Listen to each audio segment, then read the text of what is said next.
So for me, anti-racism signifies a number of things. On the one hand, I think it's easy to talk about opposing racism, but it flags questions for me as to what do we mean by racism? We often assume that racism is quite static in some senses.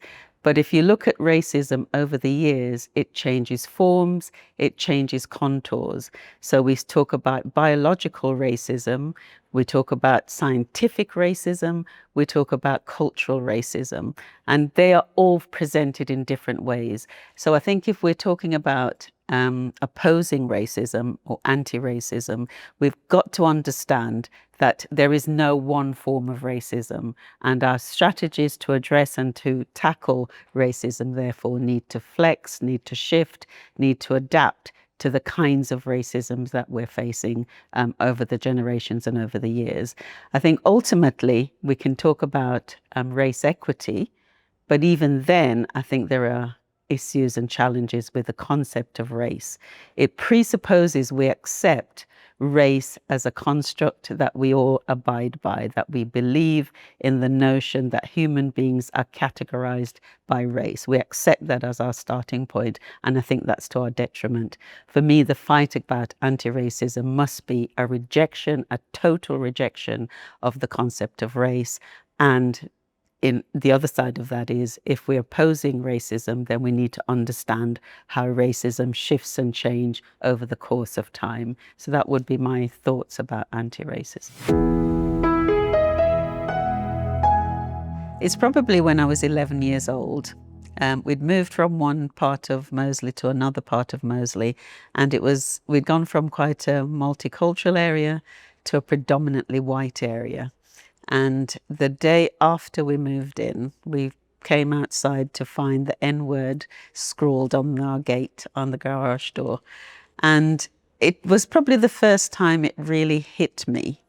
So we're talking 1970s. It really hit me that there are people who choose to be so racist and hurtful.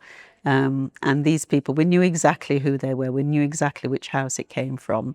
And I think it started me on my journey of what does it mean to be black in Britain? What does it mean to be a young black woman in this country? And from that moment on, it's fair to say, I began that exploration to find out who I am and what it means to me to be that person. And all of my upbringing from there on, you know, the young, gifted and black, all of that was happening around the same time. Free Angela Davis, all of that was going on. And I think in that context, my activism kind of started. Growing up as a kid in the 70s would have to be the typical ones, the Angela Davises of the world. I also remember seeing Stokely Carmichael when he came. But in Birmingham, I'd have to say Beanie Brown. I've never forgotten Beanie Brown. He was always a firebrand. He was always there out speaking truths and uncomfortable truths that many people didn't want to hear at the time. And I've always, always valued him as my idol, as somebody I really think, if I could be like that, if I could be that passionate and just get out there and speak truths to others.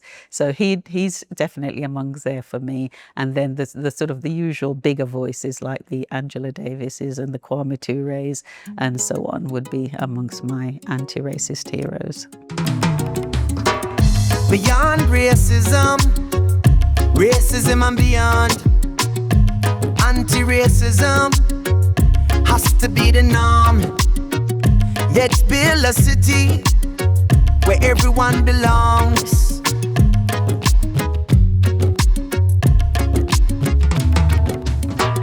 Beyond racism, racism and beyond, anti-racism has to be the norm. A world of understanding, that's what we crave. From every corner, every land, a tapestry woven by every hand. Harmonious call, we rise and stand